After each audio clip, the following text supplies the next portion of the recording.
Almost ready here. Um,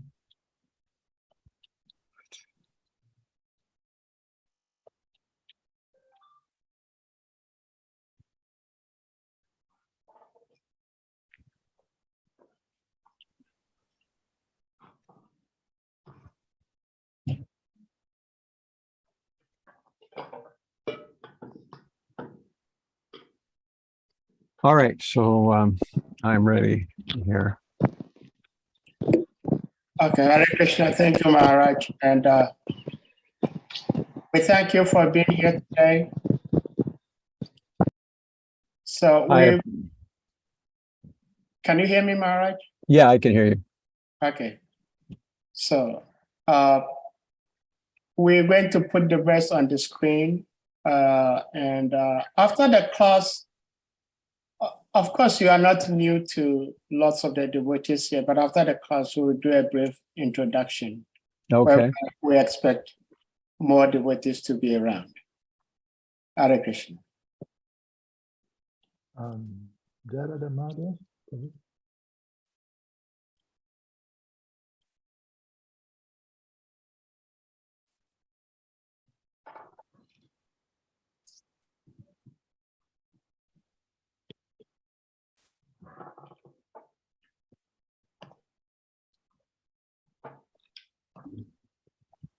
Okay. All right. Did you say you wanted to record it at your end? Well, I'm recording on my end, but please record on, well, I was trying to record on my end too, on both things. I have a software that feeds into Zoom, so I'm recording on that software, but I also want to record on Zoom if possible. That way I can get the audio that comes back from your side. All right, we have the, it's great, it's live, so it's going to be on YouTube. So we can share the link with you after. Okay, we'll do that then. Yes. We'll do it that way. Okay. Okay. So I should start now. Is that the idea? Yes, Maharaj. Okay. I'll do a quick Jayaratam out of it and we'll go into the verse and we'll start shooting there.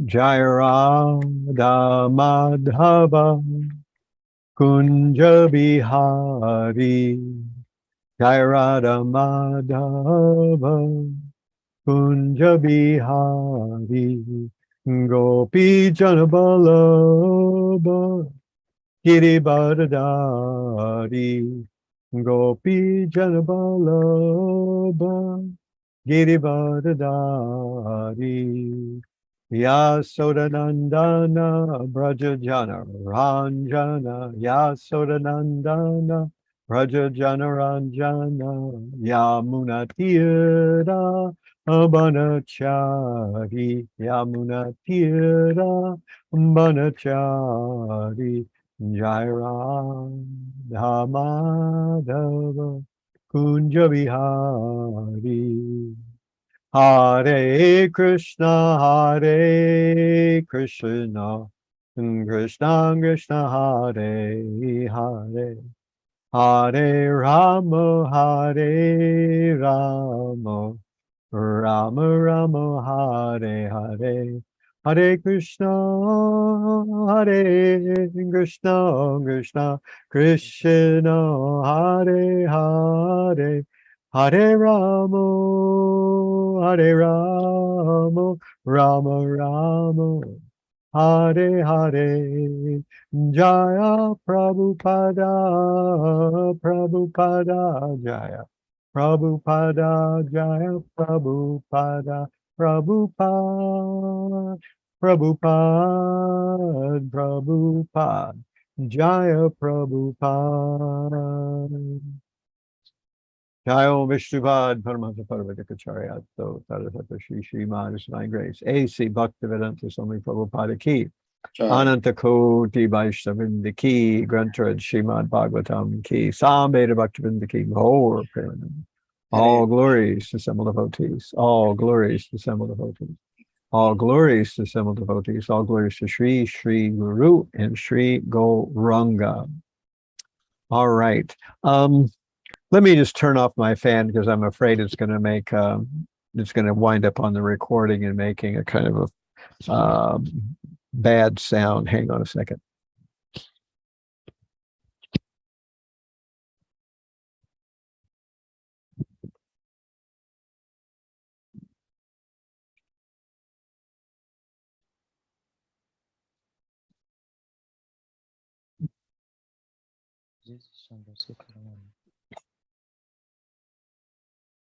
All right, so I'm back now. So as I understand it, we are discussing Canto 1, Chapter, is it, oh, I see. Canto 1, Chapter 3, is it, no, it's Canto 1, Chapter 17, Text 30, that's what it is. And let me see if I can, okay, now I got it. All right, so we have Patitam Pareo Vira Kripaya Dina Vatsala Sharanyo Navadich Chokya Saranyo Navadich Chlokya Ahachedam Hasaniva Patitam Pareo Vira Kripaya Dina Vatsala Sharanyo Navadich Chlokya Ahachedam Hasan Iva. So this verse translates as Maharaj Pariksit, who was qualified to accept surrender and worthy of being sung in history, did not kill the poor surrendered and fallen Kali, but smiled compassionately, for he was kind to the poor. So here's Prabhupada's purport. Even an ordinary kshatriya does not kill a surrendered person, and what to speak of Maharaj Pariksit, who was by nature compassionate and kind to the poor. He was smiling because the artificially dressed Kali had disclosed his identity as a lower class man. And he was thinking how ironic it was that although no one was saved from his sharp sword when he desired to kill, the poor lower class Kali was spared by his timely surrender. Maharaj Parikit's glory and kindness are therefore sung in history. He was a kind and compassionate emperor, fully worthy of accepting surrender even from his enemy. Thus, the personality of Kali was saved by the will of Providence. All right. So now I'll take it over from here. You know, I also have my own version of the Veda base here. Patitam Pareyor Vira Kripaya Dina Vatsalaha Sharanyo Navidich Shlokya Ahachedam Hasan Iva.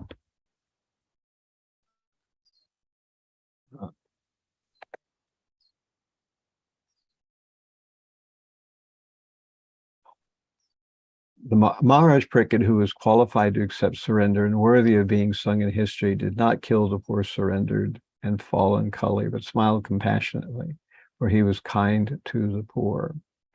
So this verse that we're discussing today is kind of in the flow of this much longer story about Maharaj Pariksit, you know, and how he was surveying his kingdom, and in the process of surveying his kingdom, he discovered that there was a man brutalizing a bull, and so Maharaj Pariksit couldn't let this go unchecked.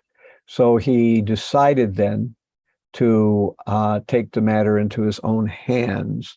So as I understand it, is this the right thing? You're in Ghana, Central West Africa, or that's from the other, you know, I copied this over from the previous verse that I had done with you all some time before, but maybe it's a different group.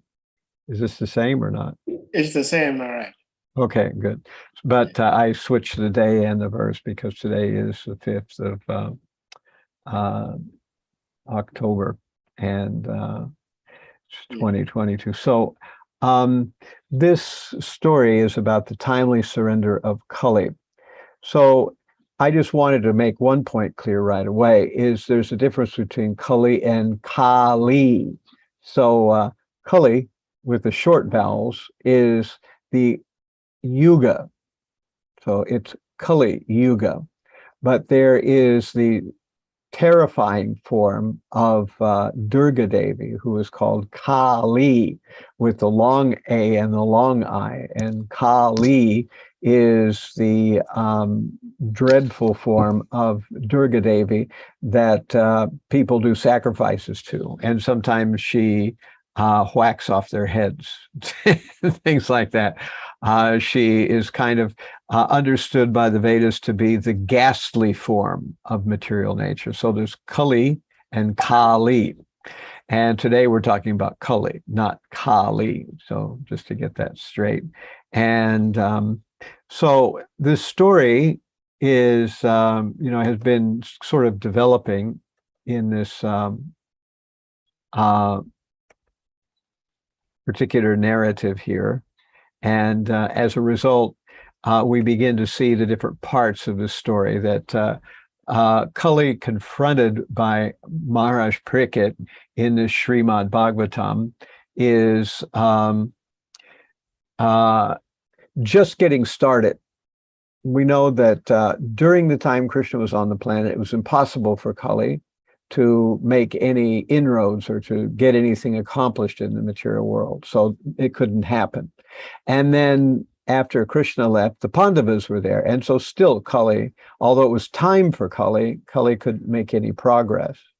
And then now that the Pandavas were gone, their only remaining descendant, Parikshit, was still around. But, but he was powerful enough that he also was able to check Kali. Now, after Maharaj Parikshit, that's when Kali officially comes in. And of course, this is the story, the line where we find out how and when Kali comes in. We find out that Kali comes in as a result of Parikshit actually accepting Kali's surrender and giving Kali a place in his kingdom.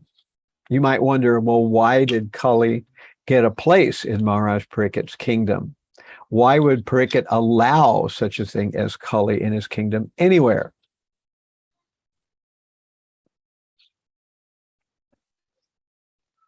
And the answer is, of course, that the reason that Maharaj Parikshit did was because it was time for Kali. It was the nature of the order of things in the universe that after Satya Yuga, there's Treta Yuga, where religion declines. And after Treta Yuga, there's Dwapara Yuga, where religion declines even more. And after Dwapara Yuga, there's Kali Yuga, where religion declines even more. So it's impossible to make a heaven on earth or a spiritual world here. But it's not necessary to try to make a heaven on earth here. What is necessary is to learn how to get out of here, how to leave this material world behind and go to the spiritual world. So this is what Parikshit was seeing, that Kali Yuga was going to come in now and gradually pollute the atmosphere of the world that we live in. And we ourselves see far more advancement of Kali than Maharaj Parikshit ever did. So at our point in time, which is, some 5,000 years after Maharaj Parikshit, we see that Kali Yuga has gone quite far. And so we have this artwork here where we have the ship of ISKCON, or the ship of Vaishnava devotees, and they are sailing over the dark seas of Kali Yuga. And in Kali Yuga, there's illicit sex, gambling, meat eating, intoxication, so many sinful things going on. And as long as we stay on the ship, and as long as we chant Hare Krishna, and we are attentive to spiritual life, and we don't make offenses, we will be saved from the dark waters of Kali Yuga, and we won't be, co-opted by the horrible climate of Kali. In the age of Kali, we know that everything is perverted, that religion becomes a joke, governments become actually like thieves or hoodlums. We find that marriages become almost of no real significance. People bump in and bump out of marriages very, very quickly without making any kind of real effort. We find that everything disintegrates and degenerates here in the age of Kali Yuga. So that's why Kali Yuga is such a bad period of time. And Parikshit could see it coming, and he stopped it right then and there. But as we see, as he was preparing to kill Kali, Kali took shelter of Maharaj Parikshit. And because Kali took shelter of Maharaj Parikshit, then Parikshit couldn't kill Kali. As a result, he had to spare Kali because Kali surrendered unto him. So then, because Kali surrendered, Kali asked Maharaj Parikshit, please give me some place where I can reside. And so reluctantly, Parikshit gave Kali places to reside. And he said, wherever there is wherever there is intoxication, wherever there is gambling, wherever there is meat eating, wherever there is illicit sex, you can stay there. But Kali said, but there aren't any places like that in your kingdom. And so Parikshit said, well, wherever gold is hoarded. So these are the 5 strongholds of how things become degraded. So if we find some place where people are hoarding gold, then it will become a magnet for illicit sex, gambling, intoxication, and meat eating. And we see these kind of things. Africa is known for having a gold coast and, having all these very opulent minerals there. So at one time, it must have been a very pious place to have all these, wonderful features in the earth. And it was that way also in many other countries, that there was so many minerals and precious, diamonds and gold and things like that. And those things only exist in the ground if the inhabitants of those places, at least at some time, were very pious. They might not be now, but at one time they must have been. So at any rate,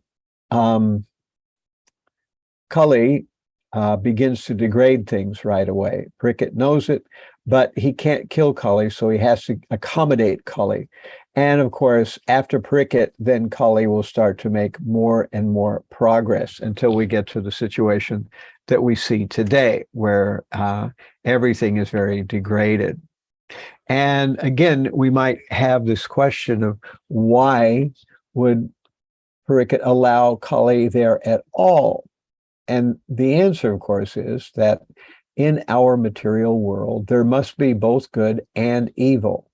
If we want to be done with evil, we have to go to the spiritual world. There we won't experience evil. It doesn't exist there. But this is the place where there is evil. In other words, people are allowed, and it's a possibility to ignore the Supreme and act in antagonism to the Supreme.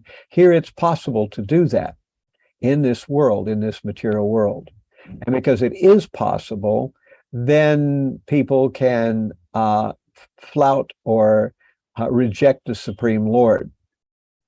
Now, as we're saying here, without free will, there cannot be love. So if we were not able to reject Krishna, it would mean nothing to accept Krishna. Because we can reject Krishna, accepting Krishna means something. Otherwise, we would just be robots. I sometimes use the example that, if you put a computer in front of you and you program it so it says, I love you, and it can write, I love you across the screen thousands and thousands of times. And even though the computer is writing across the screen, I love you, somehow we doubt that the computer actually loves us, because it's just doing what we tell it to do. Whatever we tell it to do, it will do. We could just as easily program it to say, I hate you, or I don't have any feelings for you at all. I'm a computer, we can tell the computer to say anything. And so if humans were like that, if we were just divine robots, then love would have no meaning. But for love to have meaning, there has to be a possibility for not love or rejecting love. And to reject love, that has to be possible. For that to be possible, there has to be a place where you can do it. And that place is the material world. That place is not the spiritual world. So in the spiritual world, we cannot reject God, because if we want to, we will just come here to the material world where you can reject God. And most of the people in the material world have come here because they have rejected God. And that's why we're here. In the material world, it's possible to reject God. People do it, and it's allowable here. In fact, it's what most people are doing here in the material world. They're rejecting God. So if we remove Kali, if Parikshit had stopped Kali, then there would be no opportunity for those people who want to reject God to reject God. Now, we, of course, as devotees, we want to encourage people to accept God. We can't force people to accept God, but we can encourage them to. And but we cannot force the situation. Nobody can force someone to love God. That has to happen as a result of free will, a voluntary wanting to please the Supreme Lord. So, of course, here we have the Vishnu Dutas and the Yama Dutas. They're fighting for the soul of Ajamil, the sinful Ajamil. And so in this way, we are surrounded by inclinations toward the wrong and inclinations towards the right. And in Kali Yuga, we have far more of an inclination toward the wrong. That's why we're Kali Yuga babies. You know, we were all here at this time because, you know, we wanted to really reject God. But somehow or another, we met devotees, and our plan to reject God got rejected itself. So we decided to try to please God instead of rejecting him. So this is why we have good and evil. So for good and evil, for love to exist, there has to be free will. For free will to exist, there has to be the ability to reject love or to reject God. And when one rejects God, that's what we commonly call evil. And so Kali Yuga is a time where all these bad qualities of individuals become piled up. And we have all kinds of things, as it's mentioned in the 15th chapter of this same verse. We find that Maharaj Yudhisthira this was before Parikshit's birth, and Maharaj Yudhisthira is ending his life, and the Pandavas are leaving to go to the Himalayas. Maharaj Yudhisthira was intelligent enough to understand that the influence of the age of Kali, gradually expanding avarice, falsehood, cheating, and violence all over the capital, state, home, and individual person, and wisely he prepared himself for starting from home, and he dressed himself likewise. So Maharaj Yudhisthira could understand Kali Yuga was due, and so he gave up his connection with the kingdom. He installed Parikshit on the throne, and he walked into the Himalayas. And as we know, the Pandavas all followed him, along with Draupadi, and of course one dog. So in Kali Yuga, we have these qualities. These are the hallmarks of Kali Yuga: avarice, falsehood, diplomacy, cheating, nepotism, violence, as Prabhupada puts it in the purport of 1.15.37. These are the qualities of Kali Yuga. And that's why everywhere we see trashed landscape, we see the ecology withering away, we see people doing horrible things, we see wars, we see famine, we see floods, we see droughts, we see natural disasters of every kind. And so this is the nature of Kali Yuga, because people are rejecting God. If you reject God, then material nature cannot be harmonious with you. The individual, by rejecting God, is creating bad karma for himself. And because he's creating bad karma, that means that that bad karma has to return to him in the form of punishment. And that punishment arrives because of the demigods. Starting with Yamaraj, the demigods take a inventory of an individual's good and bad deeds, his papa and his punya, his good deeds and his bad deeds. And so therefore, if someone's doing bad deeds, he's doing papa, then he has to get what we call vikarma, which is bad karmic reactions. If someone's doing good deeds, that's called karma, or actually punya. So if someone's doing good deeds, he's doing punya, and that means he gets good karma back. And of course, if someone's serving the Supreme Lord as a devotee, he gets no karma, which is called akarma. So the demigods, they evaluate each individual from moment to moment, what they're doing, what they have done, and they arrange for the material nature to set up situations where our good deeds are rewarded and our bad deeds are punished. And that's what karma is all about. And so in Kali, most people are being punished because everybody's sinful. And because everybody's sinful, nature is not harmonious and is not plentiful. Nature is not nurturing. Nature is not pleasant to the senses. We find oftentimes nature is denuded, nature is aggravated, nature is violent, nature is terrifying, nature is bleak, nature is exhausting, nature is destructive of our bodies and our senses. So this is all because the humans themselves are acting sinfully, and individually they're getting their bad karma. And through the demigods, the agents of the material world, they're getting all kinds of karma in the form of several different things, which I'm going to talk about now. You know, that we actually see that there are three causes of suffering, and they are adhyatmic, adhibautic, and adhidaivik.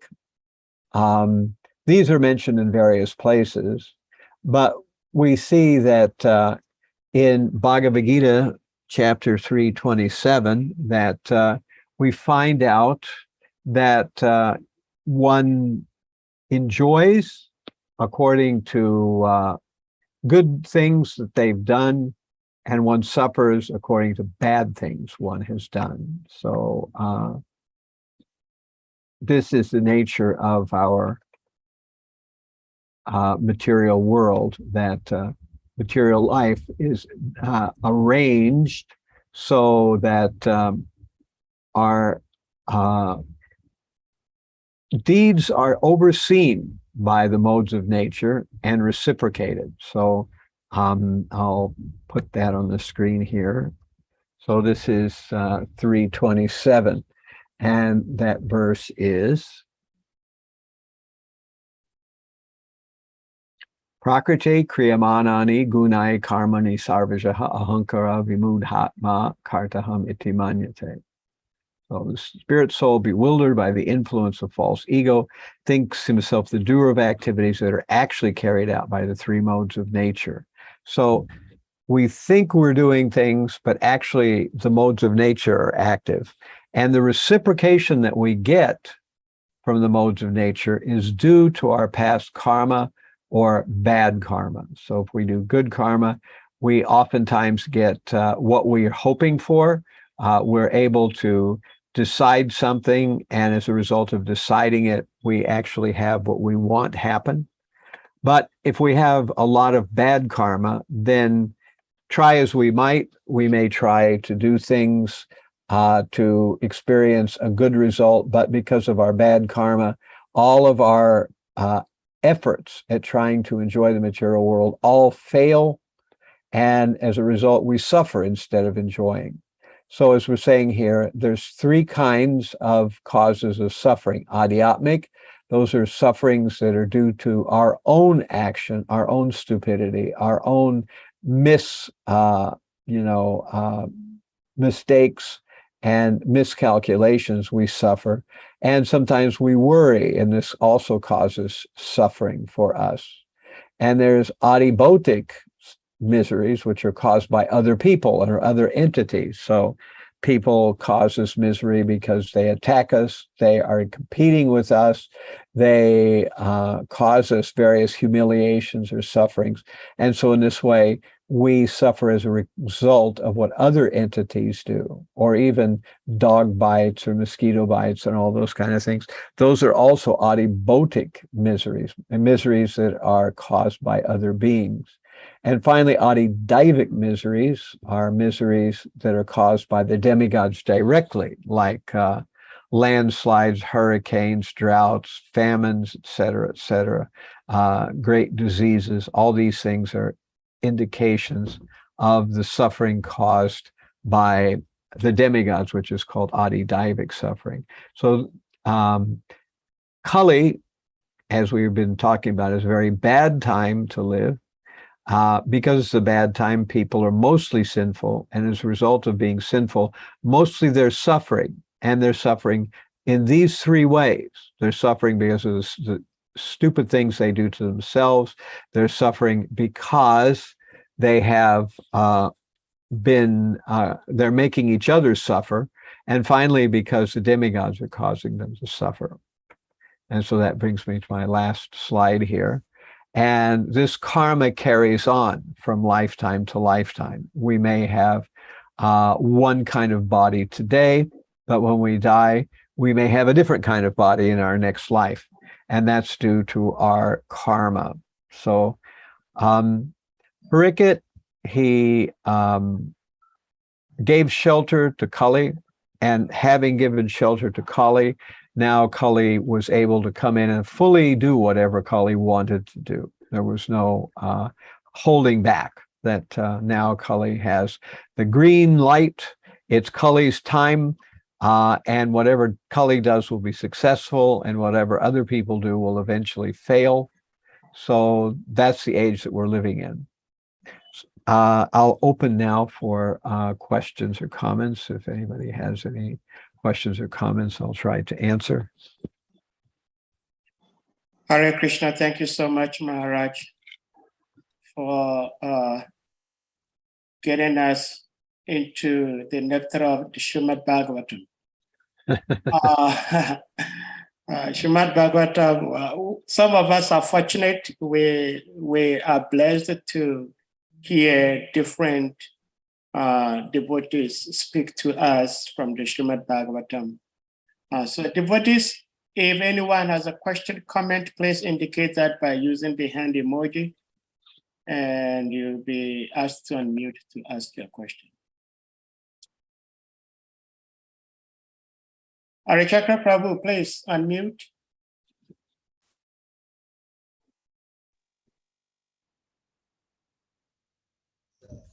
Hare Krishna Maharaj. Yeah, I can barely hear you. Your voice is quite distant. Hello, am I okay now? Yes. Yeah. Okay. Yeah, Hare Krishna Maharaj. Hare Krishna, Hare Chakra. I see you in Africa now. I usually see you here in the United States when Vilasa Manjari does her thing. Yeah. Where are you in Africa? No, he's in Harrisburg. I'm here in the US. I'm in Harrisburg. You're in Harrisburg? Yeah. Oh. Yes. You're in Harrisburg. Yeah. Yeah. All right, go ahead with your question. Yeah, I said my obeisances, Maharaj. My question is, in your presentation, you were saying that for us to be able to either reject or accept the Krishna, that's why we are in the material world. Because here, and for for us to be able to either reject or accept him. That is why we have free will, because this free will will help us either to reject. Okay. So and you also said that in the spiritual world there's no point of rejection of Krishna. So my question is, does that mean there is no free will in the spiritual world? Yeah, that's a good question. I'm glad you brought it up. No, there's free will also in the spiritual world, but the minute you misuse it, you get an all expense paid ticket to the material world. So it's kind of like, oh, and there's a verse like that by what is it? Krishna Vahirmukha Hanya Bhogavanchakare Nikatasta Maya Tare Japati and Dhare. So this verse, I think it's from the Prema Vivarta, but it's listed in the Chaitanya Charitamrita. Krishna Vahirmukha Hanya Bhogavanchakare Nikatasta Maya Tare Japati and Dhare. That when the living entity, Krishna Vahirmukha, when he turns his face away from Krishna, immediately the material energy slaps him down. That it's using those words, slaps down, so the living entity, as long as he never misuses his free will, the living entity can stay in the material world. But the minute we want to compete with Krishna, we want to be Krishna, then it's like a bell goes off, ding, you don't want to be here anymore, I guess, right? There's a place for you. It's called the material world. Check it out. And so the next thing we wind up is in the material world. We go, oh, wow, look at this. Now I don't have to serve Krishna. I can do all these amazing things. And then we start getting, Kali and Durga Devi's various kinds of tortures, with, if you look at Durga Devi, she's got all these weapons. She's got a bow and arrow, she's got a lance, she's got tridents, she's got pitchforks, she's got choppers, she's got all these kind of things. And so once we come here, we try to enjoy, but we just get whacked over and over again. So living entities in the spiritual world also have free will. Generally, they don't misuse it. That's the whole nature of being in the spiritual world. But if they decide to misuse it, then immediately they come here, where they can continue to misuse their free will and do it in a grand scale, in the material world. Thank you, Maharaj. Yeah. Hare Krishna. Thank you so much, Maharaj. Hare Krishna. Well, Maharaj, there is a memory of Srila Prabhupada shared by His Holiness Tamal Krishna Goswami. Uh-huh.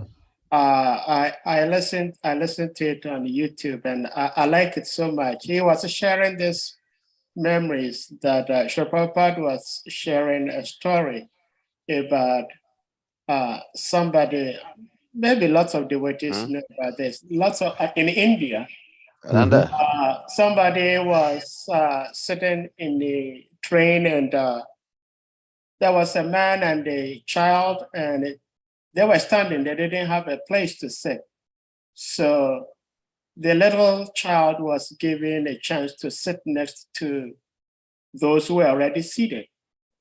And to cut everything short, slowly and gradually, they were able to push, and eventually those who were originally sitting on the seat had to give up their seat to this little girl and the parents. So Srila Prabhupada was saying this to indicate that as soon as you give Maya a little chance, he will overtake you. Right. So Maharaj Parikshit, I believe, knew very well that once he gives Maya, Kali, a little chance, Kali is going to overtake. No, there is this popular, he says, you give them a yard, you give them an inch, they take a yard. Right. So, are we wrong to blame Maharaj Parikshit for not killing Kali? Because if Maharaj Parikshit had killed Kali, Kali wouldn't be here to be bombarding us left and right. Everybody in Kali Yuga is suffering so much. Yeah, I know. But the problem is that this is the way that the material world is set up. It's not my idea. It's not Parikit's idea. It's Krishna's idea. So there has to be the possibility for doing evil. And as we say, strangely enough, the material world mostly is set up for people to kind of be pious, because in Satya Yuga, mostly people are pious. And in, Treta Yuga, not quite so much, but still a lot of people are pious. And in Dwapara Yuga, I think even still, most of the people are pious. But when you get to Kali Yuga, this is the point where, all those people who really, really, really didn't want to have anything to do with God, they get their chance to have their full block party. Now they can bring out the boom boxes and just get down, and there has to be a time like that because people want that. So Krishna allows it to take place. It has bad repercussions, and Krishna knows that it's going to have bad repercussions, but he's not going to stop it. Otherwise, again, he would choke free will. And that's why there are atheists or people who give the wrong philosophy. Krishna could just blot it out, or make them unable to speak, but he allows them to speak, and he allows their speech to bewilder others, So in other words, as I say, Krishna has to sell gas to all countries. So, Krishna is, has to give everybody some chance to do what they want to do, right or wrong. Otherwise, free will would be crushed out, So, of course, in the long run, if you're against Krishna, you're going to get screwed down into a little crumbled pulp, But if you're with Krishna, eventually things will come out. You may go through some difficulties, but everything will come out. So in the long run, evil never prospers. In the long run, evil always fails. But in the short run, it may actually look pretty good, for people doing the wrong thing. So at any rate, Parikit, I think, knew that Kali Yuga was coming in. And the thing is, he gave Kali Yuga a place in his kingdom, but Parikit was so expert that even though he gave Kali Yuga a place, Kali Yuga couldn't flourish and couldn't do anything while Parikit was alive. But once Parikit was gone, when the snake bird bit him and he disappeared, at that point, now Kali Yuga said, now I can do my thing here. So I don't have any Parikits around anymore. And gradually, very quickly, everything goes downhill. And, we get to the place where we are now with governments being more or less just like some kind of gangs or, institutions of hoodlums or something like that. We have people commonly stealing, lying, cheating each other. We have all kinds of terrible things going on. We have wars, we have pollution, we have diseases, we have all these things going on. And that's because Kali is now able to do whatever he wants. There's no Parikit around. Well, thank you so much, Maharaj. Shri Govinda Prabhu, please, you may unmute.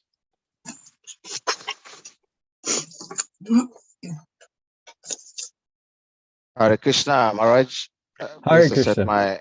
Please accept my respectful obeisances. All glories to you, all glories to Srila Prabhupada. Hare Krishna. Hare Krishna. Are you in Africa or are you in the United States too? Yeah, I'm in Ohio. I'm in Columbus. You're in Columbus? Yes, Maharaj. Oh. We've got your Hadai Prem here in New York, from Columbus. Oh, Hare Krishna. Yeah, he's a very energetic devotee. Yeah. Hey, Maharaj, I have two questions. My first question is about Kali. Is Kali an incarnation of a particular somebody. I mean, Kali, is he an incarnation of a certain personality to come and serve Krishna under this circumstance where living entities want to enjoy separately from Krishna, and somebody has to pave a way for them or kind of arrange for them to enjoy. Just like in the Bible, they said that the Satan was thrown away from heaven to this earth. And now the Satan is harassing everybody, crushing everybody. And we have the similar situation with Kali. If Satan would have not come, then how would the living entities want to, who want to enjoy separately from Krishna actually enjoy? So he has to arrange all kind of arrangement for them to achieve or to fulfill their desires.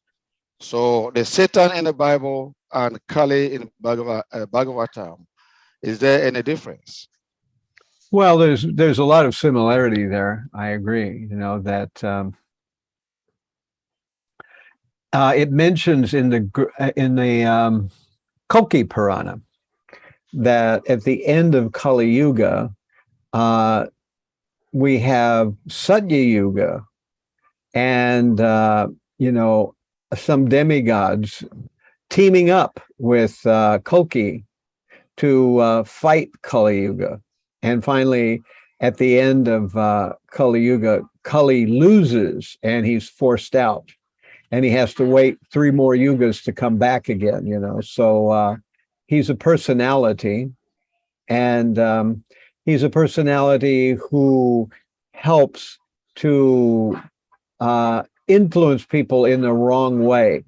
Now, I haven't heard much specifically about Kali as an entity. You know, in general, usually we hear that it's Maya Devi that bewilders living entities. And of course she does, but Kali is one of her agents.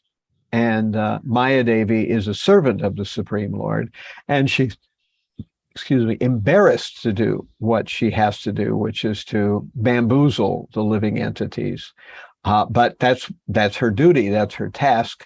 So she does it until she sees the living entity is serious about devotional service. And then she says, okay, now I'm letting go of this person, you know. But usually that's what she does. She's got a tight hold on everybody. And although she's doing a bad thing, it appears from our point of view, she's serving Krishna in that capacity. And maybe Kali is doing the same thing, you know.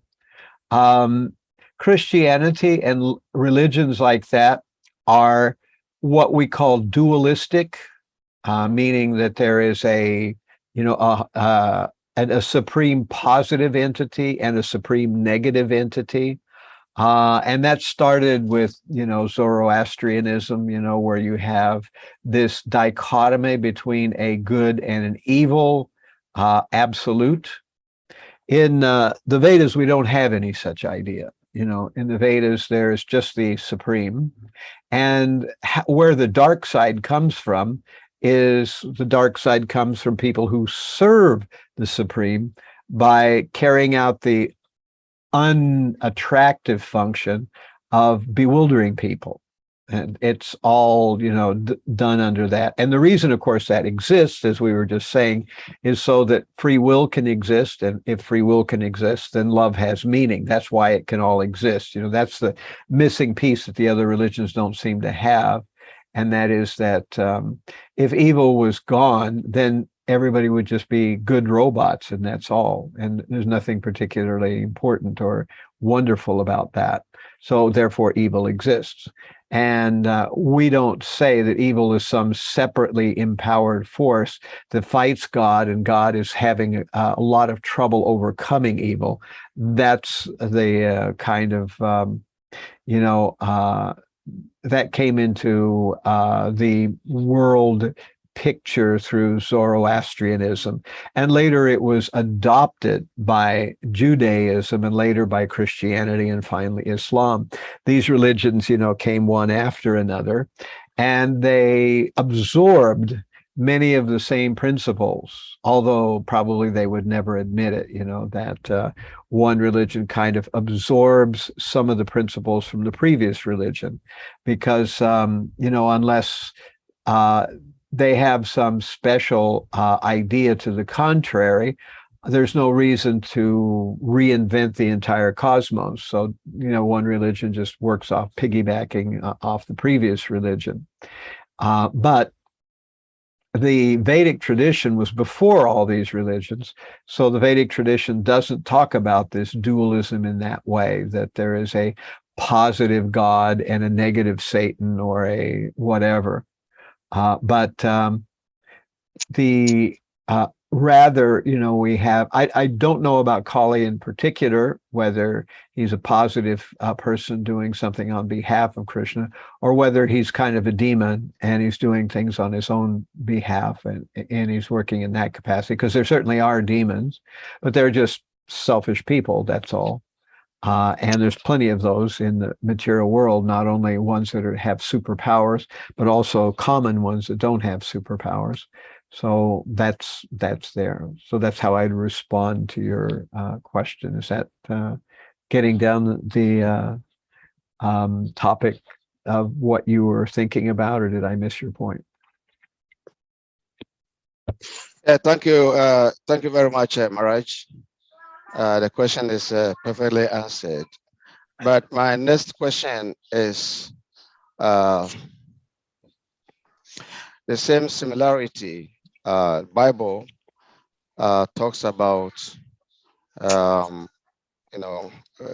kingdom come on earth as it is in heavens. Yeah.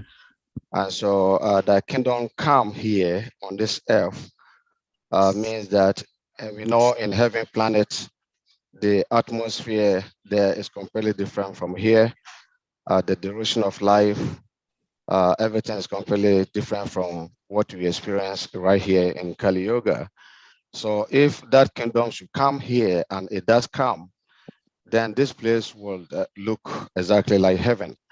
And connecting this to Satya Yoga, where people live for 100,000 of years, and practically it's hard to see someone old or dead person, and all kind of harassment and this difficulty that we're going through here right now was not found in Satya Yoga. So and also the demigods were coming to the Earth planet and associate with the humans. And so can we say that in Satya Yoga, that time was like heaven planet? Considering the situation at that time, was it the same like heaven planet? To some extent, yes.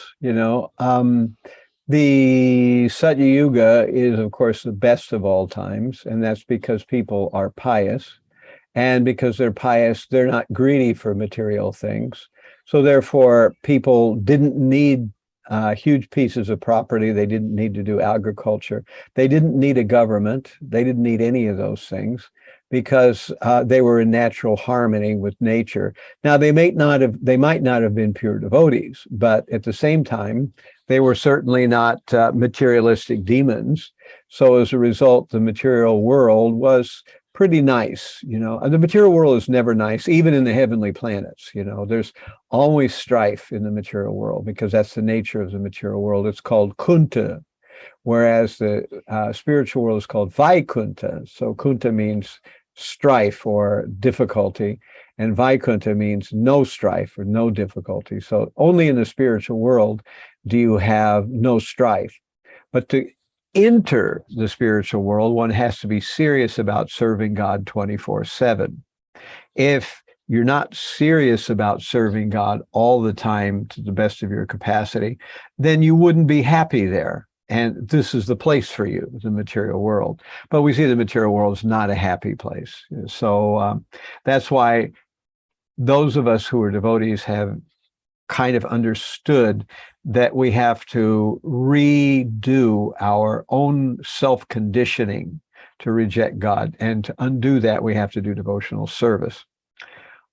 Over the centuries, the Vedic system understood that there is the material world, the earth plane, and the material world, the heavenly planets. And the heavenly planets were for people who acted piously. So we have the material earth plane, we have the heavenly planets. When you act piously, you are promoted, according to the Vedas, to the heavenly worlds. And that's exactly the same concept that we have in Judaism and Islam and in, Christianity, the idea of doing good things, and therefore you will be promoted to heaven. So we call it the heavenly planets, but in modern religion, they call it heaven. But heaven is not the place where one serves God 24/7. Heaven is the place where one enjoys the results of our past pious work. So we see that people in the heavenly worlds, they're beautiful, they're hugely powerful, they're in control of some aspect of the universe, they have a lot of things going for them. The food they have, the clothes they wear are incomparable to what we have here. Everything's gold and very fine things in the heavenly worlds. And all this is, what makes the heavenly worlds attractive. But that's why devotees don't want to go there. They don't want to go to heaven. They want to go to the spiritual world where you serve God 24/7. Of course, in the spiritual world, things are also attractive, but there's a big difference. In the spiritual world, people are trying to serve God. Even though they're surrounded by opulence, they're not trying to just enjoy that opulence. What they're trying to do is please the Supreme Lord. That's what they're actually trying to do. So this is what got missed in modern religion. We have this notion of doing good activities, entering heaven. In Judaism, that idea is there. You do good things, you enter heaven. In Christianity, you have that idea. You do good things, you enter heaven.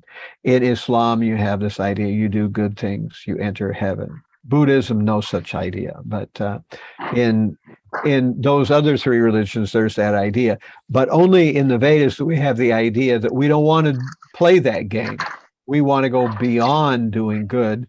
We want to go to where we're fully practiced in serving God completely with all of our time. And when we do that, we go beyond heaven to the spiritual world, because we find out in Bhagavad Gita that even if you go to heaven, you have to come back down, because it is as we hear Abrahma Bhuvana Loka, that in this material world, all places from the heavenly worlds to the hellish worlds, all are places of misery where repeated birth and death take place. So as long as you're in heaven, you still have not gotten out of the material world. You have to go beyond heaven. And to go beyond heaven, you have to not be in the mood of how will I do good things so I'll enjoy, but rather you have to be figuring out, how can I come to the position where I'm constantly serving God and I can get out of this material world altogether.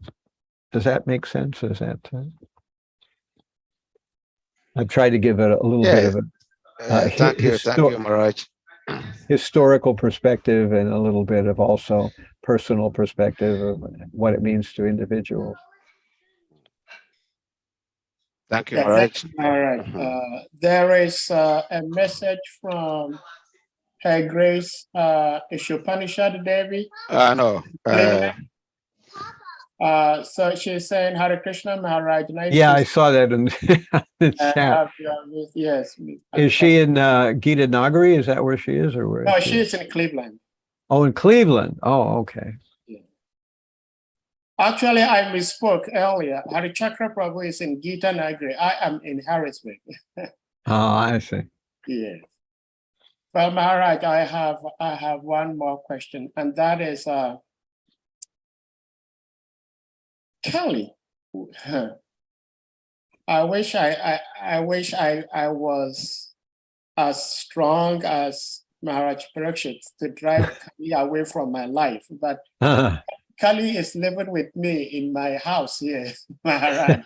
And not only in my house, every step I take, he takes with me. Now my question is, Maharaj Parikshit was just one Kshatriya, just one person. And because of him, Kali was so much fearful of him that when Maharaj Parikshit asked him to leave a particular place and settle at one particular place, he obliged. Right. And he could not move much other than the small space given to him by Maharaj Parikshit until Maharaj Parikshit left the scene. Right, right. So my question is, our temples, we understand it to be like, they are embassies to the spiritual world. Right. And so we're supposed to have Maharaj Parikshit in our temples. But we may have like maybe 10 devotees in a temple, maybe 8 of them may be like Maharaj Parikshit, but just 1 or 2 Kalis have the influence to overpower this Maharaj Parikshit. So what do we do, Maharaj? Yeah.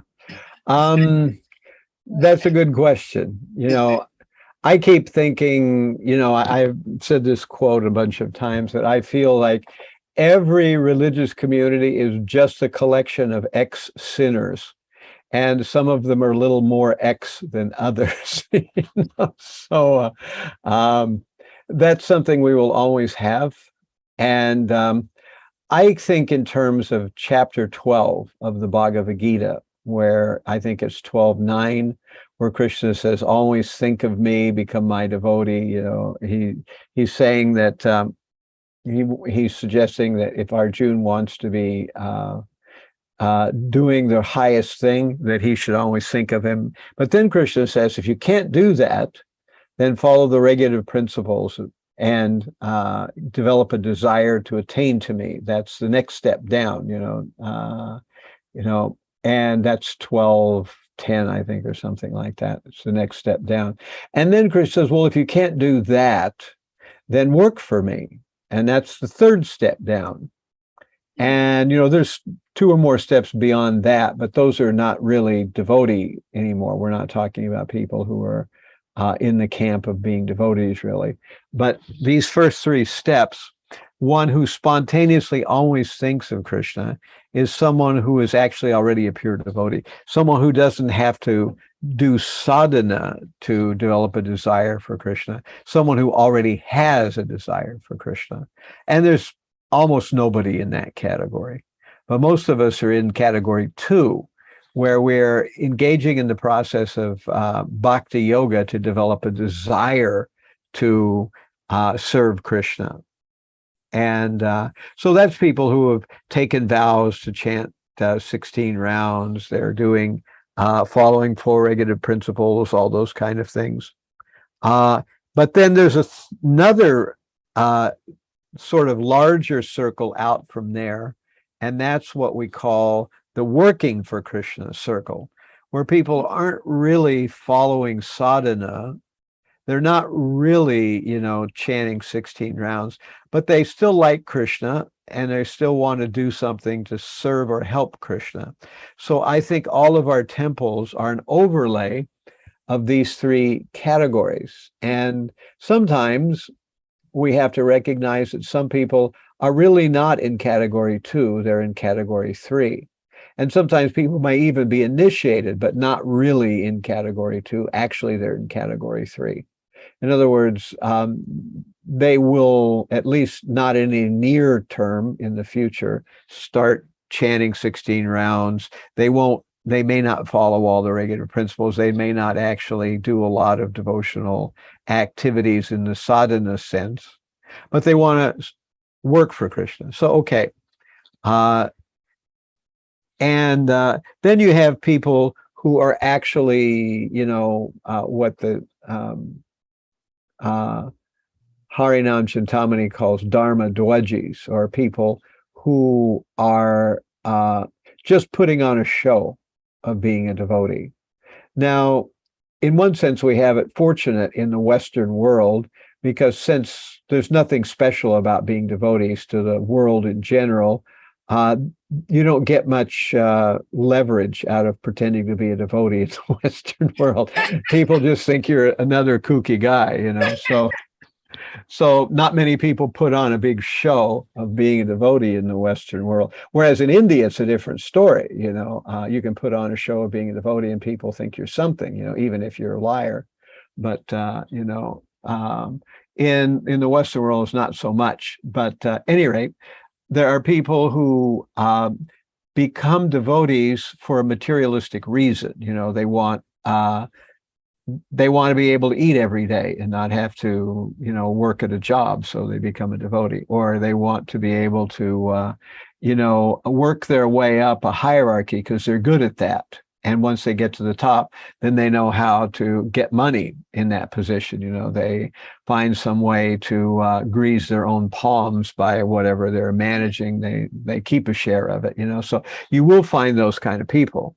And like Parikit, we have to be, you know, aware and able to weigh out what we're really dealing with. Are we dealing with someone who just really is on level 3? They just really want to work for Krishna. They're not ready for level 2.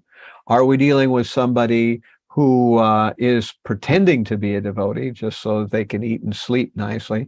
Or are we dealing with somebody who's a, you know, a real Dharma Dwaji, who is putting on the outfit of a being a devotee, but really is trying to figure out how they can use it to their material advantage to get some money or something out of it, you know? So there are all these kind of things going on. And you have to tolerate, because that's the nature of life, especially in Kali Yuga, that everything is a mixed bag, and you have some good apples and some not so good apples, and you have to, you know, anybody or any organization that's worth anything has to sort that out. Because if you know, allow people who are, you know, fakers, then the organization gets drugged down. Its name and reputation gets dragged down. If you allow people who are, if you push people who really only want to work for Krishna into level 2, then you alienate them and they can't make the progress that they need to make, you know. And similarly, if you don't find those people who are stealing money or using their position in some nefarious way, then again, the organization becomes damaged by their bad reputation, and they steal funds, or they steal some other kind of resource. And so this is what the Kshatriyas of you know, the modern world have to do. And Parikit did that. And we always need a class of people who are able to make those kind of distinctions and make those calls and keep things from going to the dogs, because we treat everybody equally, in the sense that we don't make any distinctions between who's doing the right thing and who's doing the wrong thing. Well, thank you so much, Maharaj. In fact, personally, I did not need or have to tolerate those in the third category, because I am there myself too. So, Hare Krishna. Anyone else with any question, please?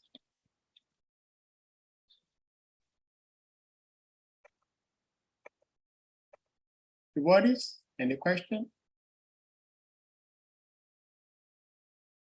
Salika Prabhu, please unmute. Hare Krishna Maharaj, please accept my respectful obeisances and bless his confounder Shastra Prabhupada. Hare Krishna. Thank you so much, Maharaj, for this beautiful class. And as you were speaking, I was just amazingly remembering the amazing nature of Srila Prabhupada. Srila Prabhupada is so amazing orator that Prabhupada could play with words in such a way that the most complex subject matter becomes so simple to understand. And I've seen that in his disciples and grand disciples, all like this. The way you've explained the concept of the living entities who uses their free will in the spiritual world, and using the free will in the material world is so simple when one listening to it. But in a deeper sense, it's actually a very deep subject matter. And that is what is bringing my mind to, when we talk about doing devotion, when we talk about using you mentioned how devotees don't do when we've come into the material world, and we try not to misuse the free will to do bhakti. And this bhakti, it sounds so simple. And my question is, of course, in answer to Sadhu Prabhu's question, you explained these three levels of devotees. But in general terms, to a layman, what kind of bhakti gives one perfection in this lifetime? Because the Prabhupada said in this very lifetime, we can become a pure devotee and go back to God. Mm-hmm. Otherwise, recidivists, whereby we just we become a devotee, but that keeps us repeated a better death, because one might still be a devotee and may not have the opportunity to attend the goal of bhakti. So what kind of bhakti are we talking about? Because when you said it, it looks so simple that, yeah, one can do devotion and then it can go back. But then it's something very deep. So I want to elaborate on that. Uh-huh. Well, I think the question you're asking is, what do we mean by bhakti, to go back home, back to Godhead? And generally, what we understand, and the way Prabhupada explained it for the most part, is we engage in devotional service under the guidance of the spiritual master. And of course, the spiritual master, we know that in one sense, Prabhupada set the standard, and all the initiated gurus nowadays, they ask for the same things, that person chant 16 rounds, follow 4 regular principles, and try to engage in regular sadhana and service. So if you're following those things, you may be making more or less progress, but in the long run, your success is assured. Maybe it's this lifetime, maybe it's 2 lifetimes from now, but it's going to be in the close term. If you're just in the category of working for Krishna, it may be a bunch more lifetimes, because you haven't actually engaged in the process of sadhana. So when a person is not serious about sadhana, then that means that their progress in devotional service is, practically speaking, going to be slow. Not necessarily in all cases, but in general, that's the understanding. That's why we have sadhana. Otherwise, we have religions all over the world, and all over the world, people say, I'm Christian, I'm Muslim, I'm Hindu, I'm Jew, et cetera, or whatever. But how much of their lives is directly connected to doing any kind of spiritual or religious action? And that is just a very small fraction, so that means that because only a small fraction is actually committed to doing full-on devotion, that's why we have so many religions, and at the same time the world is such a mess, because there isn't sadhana. Now, sadhana is a daily commitment to certain practices that give us purification. Particularly, we learn in the Kali Santarana Upanishad that the Hare Krishna mantra is very important. And Lord Chaitanya pulled the Hare Krishna mantra out of the Kali Santarana Upanishad and made it a mainstream focus. And he is called the Yuga avatar. In other words, he comes to bring the way we can get the most bang for our buck in spiritual life. And that way that we can get the most bang for our buck is by chanting Hare Krishna. And although it seems simple, although it doesn't cost any money, we don't have to go to some special place to do it. We don't have to become linguists. We don't have to learn how to bend and twist our body in some excruciating yoga position. We don't need any of those things. All we need is to give constant attention to the chanting process and listen to it, which is dirt simple. But actually, it's so dirt simple, most people can scarcely believe that it actually is worth anything. That's its problem, because chanting Hare Krishna is so simple, most people can't take it seriously. But if you do take it seriously, you'll see that your whole life will change. And Prabhupada said that if we can just chant Hare Krishna nicely, that's 90% of our devotional accomplishment, because we are trying to focus on Krishna.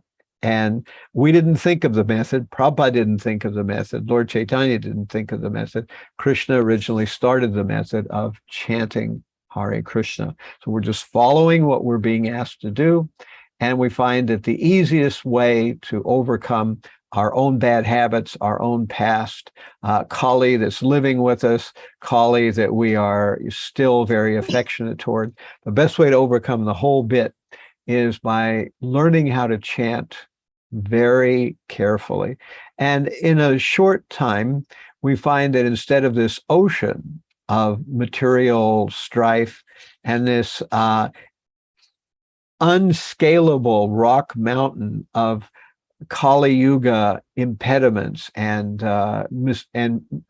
misconceptions, it all just gets reduced down to, as said in the Bhagavatam, the water in the hoof print of a calf, and you can just step right over it. And but one has to make the effort to chant Hare Krishna very, very sincerely. And it is not an easy effort. Although it's easy to talk about, it's easy to describe. What's not easy is to do it. And it's not that your muscles will get tired, because you're not even moving your muscles. What you're doing is trying to push your false ego out of the way and hear the holy name. And the false ego really doesn't like that and will fight, kick, scream, spit, and do a million things to keep you from doing it. But if somehow you can keep on that course, while you're focused, when you're losing focus and you're struggling in that same direction, in a short time, you'll be able to chant much better. And when you chant much better, your whole devotional life will change. And this is the shortcut way. Of course, there's a lot of other ways to get purified, but most of them are much more troublesome. Yeah, you can get purified by getting hit by a bus, as I say. Sometimes you force Krishna to do that type of purification. But if you're serious about chanting, you don't have to go down that road. You can get purified by just simply hearing the holy name.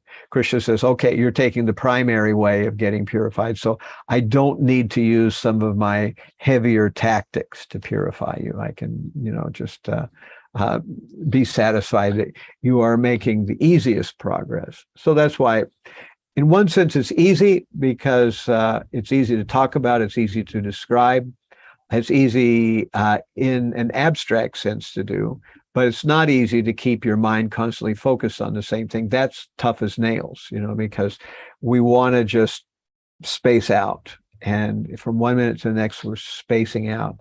And constantly dragging the mind back is a lot of mental work. And that's a good thing, because if we're doing that, then we feel a sense of having accomplished something at the end of our japa. And in fact, we are getting purified by the japa in a way that we may not even realize. So that's, kind of one thing I wanted to put in a plug for, is the process of chanting the holy name, which is something that will help us in the easiest way to make the progress that we really want in the long run. Thank you very much, Maharaj. Hare Krishna. Thanks for listening. Okay, so I think at this point, I guess Sriman Rahacharya still got his hand up or something. Sorry. Yeah, unmute Srimad Prabhu. Hare Krishna Maharaj, is Assalamu alaikum. All glories to Sri Prabhupada. All glories to your holiness. Hare Krishna. Yes, I've been thinking about the different processes given by Krishna in chapter 12. Yeah. And your classification.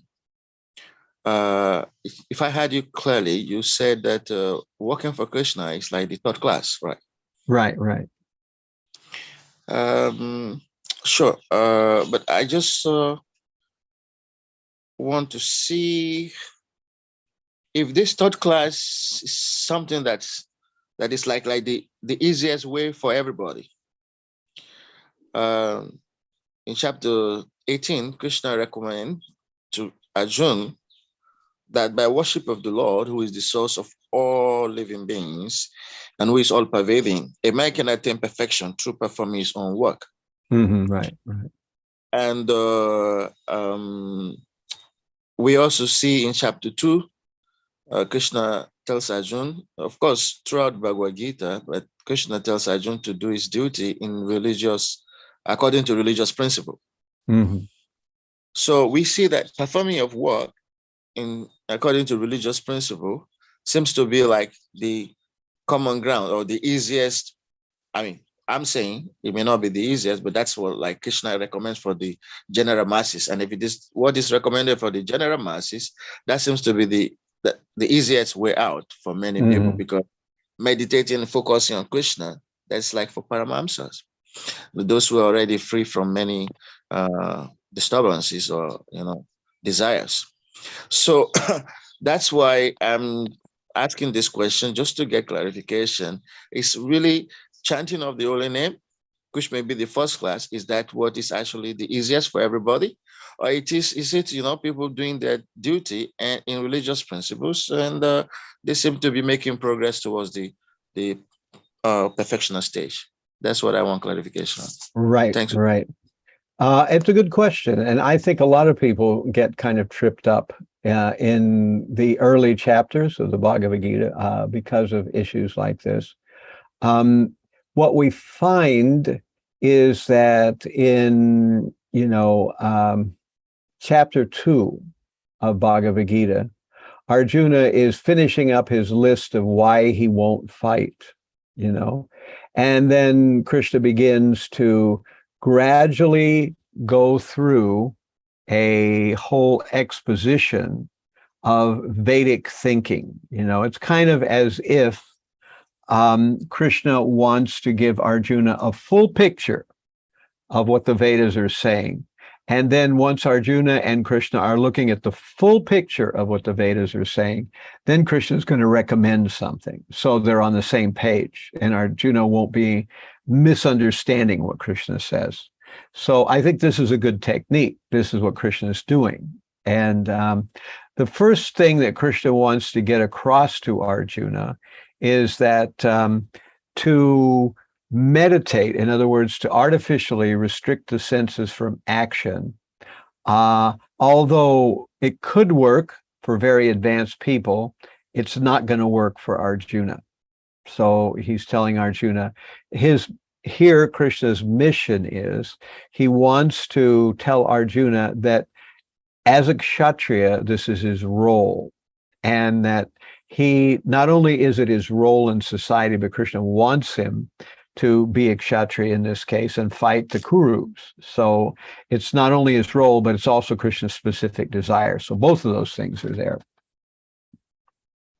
And that's why we hear all this emphasis on working, And similarly, for us, most of us are not Kshatriyas. We're not going to go, to a battlefield or something like that.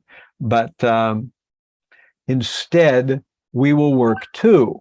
But we will work in a different way. We work in a temple or on the street distributing books or whatever it is, We have some service that we do. But we're not just working. We're developing or following a prescription of sadhana. So sadhana is a group of activities that a person does on a daily basis to keep themselves purified. Whereas people who are just working, they're not performing those activities. They're simply just working for Krishna when they feel like they want to, Sometimes they work for Krishna a lot, sometimes maybe not so much. And sometimes, of course, they're working for themselves. And this is the work for Krishna idea.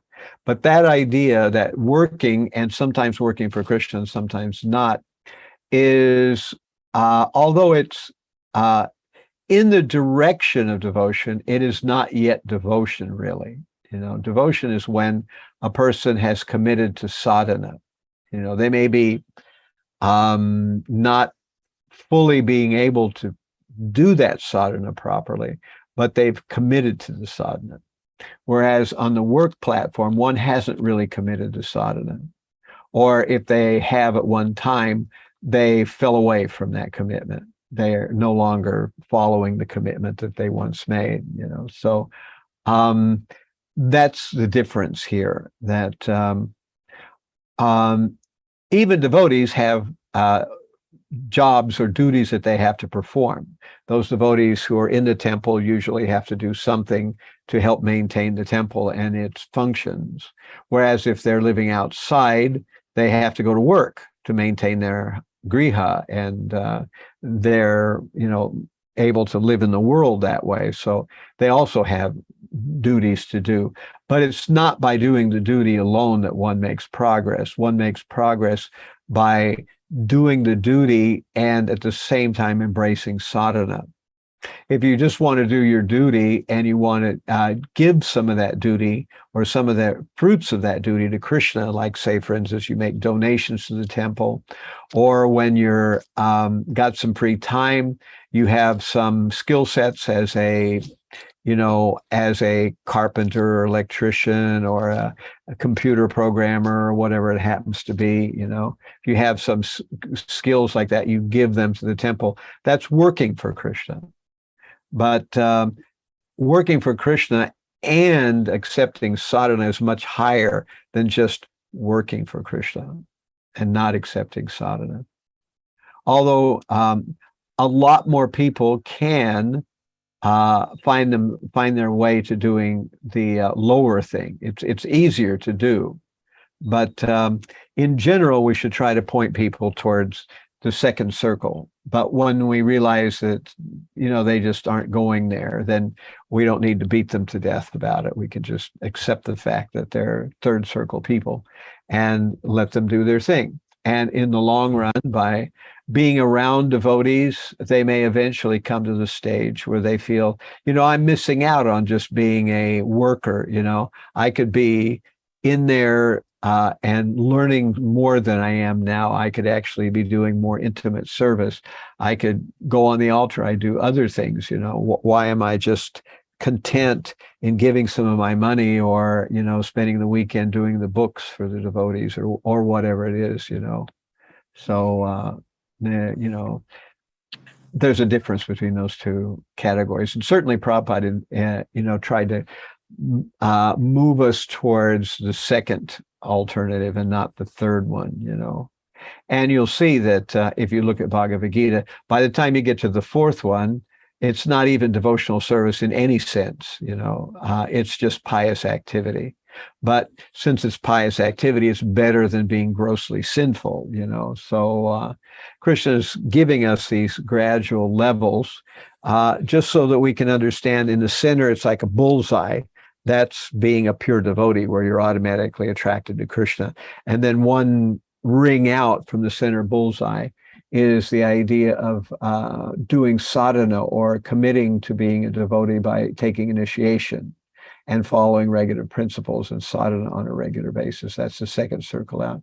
Third circle out is the circle where we are working for Krishna. And although many more people can find themselves in that circle, you make much slower progress until you go to the second circle. So it's kind of like a pyramid. And that's why Prabhupada wasn't just content with people coming to the temple and giving a donation, you know. Some places that's all they really care about, you know, as if, you know, people coming and giving regular donations and they can pay the bills or the mortgage or whatever it is, and that's fine. But Prabhupada didn't want it to just end there. He wanted to go beyond that, to the point where people understand the philosophy. They make a deeper commitment. They follow regular principles. They become initiated. Thank you so much, Maharaj, for such an elaborate answer to that wonderful question of Shrimad Prabhu. I want to continue. With please continue. Yeah. Thank you, Maharaj, for that explanation. So I am trying to, there are two things I'm looking here. One is the fact that Krishna consciousness, our prescription or our goal, is it just individual liberation or corporate? When we think of like influencing masses and helping majority of the society, the people in the society, to progress towards God, then the first and the second may not actually be very much what is needed. The third becomes like, what Sarva Dharma, that is like Krishna recommending karma yoga instead of karma sannyas as the model to bring the society in general to God consciousness. But if our goal is for individual salvation or liberation and not mass, and of course, the first and the second category is like what is required. So that's what I want to know, because sometimes when our preaching is to the devotees in the temple, then the first and second becomes like, maybe what we should focus on. But if we really are thinking of mass, salvation, corporate salvation, then that the work aspect becomes, like what is needed. That I think that is clear enough. But then there's another aspect. Srila Prabhupada used to say, or Srila Prabhupada was quoted as saying that 50% of his mission was not accomplished because he could not oversee the establishment of an ashram. And just trying to look outside ISKCON or outside, outside ISKCON, to see in other religious societies, is there any form of an ashram existing? And just any form of it. I'm not talking about an ashram perfectly, but any iota of it existing elsewhere. And then we find that this concept of working for God and doing, I'm combining it with sadhana, it seems to be existing in Islam. For those who are serious, I'm not talking about general, but the real practitioners of Islam. So we see that, they try to do their work according to religious principles in some ways, according to their own religious principles anyway, because there may be higher religious principles they are not following. But according to their religious principle, they're combining sadhana with work. You find a Muslim, respecting his 5 times prayer, maybe even if it's in the airport, maybe he's working in the office as a general manager, maybe it's a sweeper on the street. When it is time for his prayer, it kind of respect the hour of prayer, which is like combining sadhana with work. At least that kind of system helps them to be able to pause and think about God, meditate on God. So work and sadhana seems to be combined in that kind of religious practice. So I'm trying to see this as an example of what the Varnashram system is trying to introduce also in Krishna consciousness, to make people to be able to remember God even while they're engaged in their work throughout the day. Those are the points I want you to kindly give us more clarification. No, I agree completely. I think that what you've said is exactly right, that Prabhupada did say that 50% of his mission had not been fulfilled because he hadn't established Varnashram Dharma. Now, people variously interpret that in various different ways.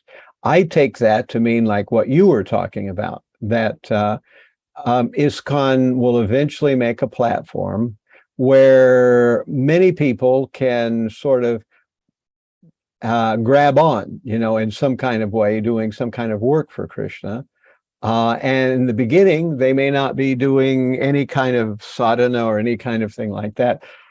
But because of their proximity to devotees and their brushing up against devotees who are doing sadhana, it may rub off on them. And then again, there will be some people who it doesn't rub off on, but it doesn't matter. At least they helped the progress of Krishna consciousness, even if they didn't really fully embrace it yet, but in some future life they will. And I'm sure this does happen also in other religions. I don't think that ISKCON or, Krishna consciousness has a monopoly on it. again, both things should be there, that there is a sadhana, and then there is also some kind of work. In general, there are very few people at the elevated stage where they don't need to do any kind of work. They can just do sadhana. And, this is mentioned in Bhagavad Gita too, that one who, pretends to be above the modes of nature, and yet his mind contemplates objects of the senses, he is called a pretender. And that is a premature stage of imagining that you're more advanced than you are. And again, in a purport in Bhagavad Gita, Prabhupada says that the person who has no duties to perform is the person who is fully Krishna conscious. Such a person has no duties. Why is that? Well, the answer is because these duties, these sadhana principles, are what purifies. If you're already purified, you don't need to perform them. But there are almost no people we see in the world in that category. So that's the sort of issue there. We're talking about a category of people that are almost non-existent, so therefore the rest of us have to do some work, and at the same time we have to perform sadhana. So if we do both things, we'll make the sure progress, and eventually maybe we'll come to the point where we have the structure to be able not only to make a nice temple or a nice community with devotees doing devotional service, but it can be a bigger circle around that of people who are maybe not yet devotees, and some of them maybe will never in this lifetime become devotees, but at the same time, they are serving Krishna, associating with Krishna's devotees, and helping with the mission, even though they haven't fully embraced the mission themselves. So if this is happening in other religions, great. So that's how I would respond to your question. I agree with what you're saying. Hare Krishna. Thank you so much, Maharaj. Okay. So beautiful. Maharaj, thank you so much for giving us so much of your time today. And hopefully we'll have you again, like maybe once in a month, if you shower your blessings upon us. Okay. Yes. So let me know. And I'm here in New York City, so you know where to find me. Yes. All right. So I appreciate the opportunity to get a chance to speak to this group, and all glories to your service. We hope that all of you are doing well, and we look forward to seeing all these devotees again sometime soon. Hare Krishna. So, Hare Krishna. Dear devotees, at this point, we're going to humbly request you all to unmute, and then we chanted the loudest Hare Krishna Maha Mantra to express our appreciation for Maharaj's presence and his enlightenment. Jai. Hare Krishna, Hare Krishna, Krishna Krishna, Hare Hare, Hare Rama, Rama Rama,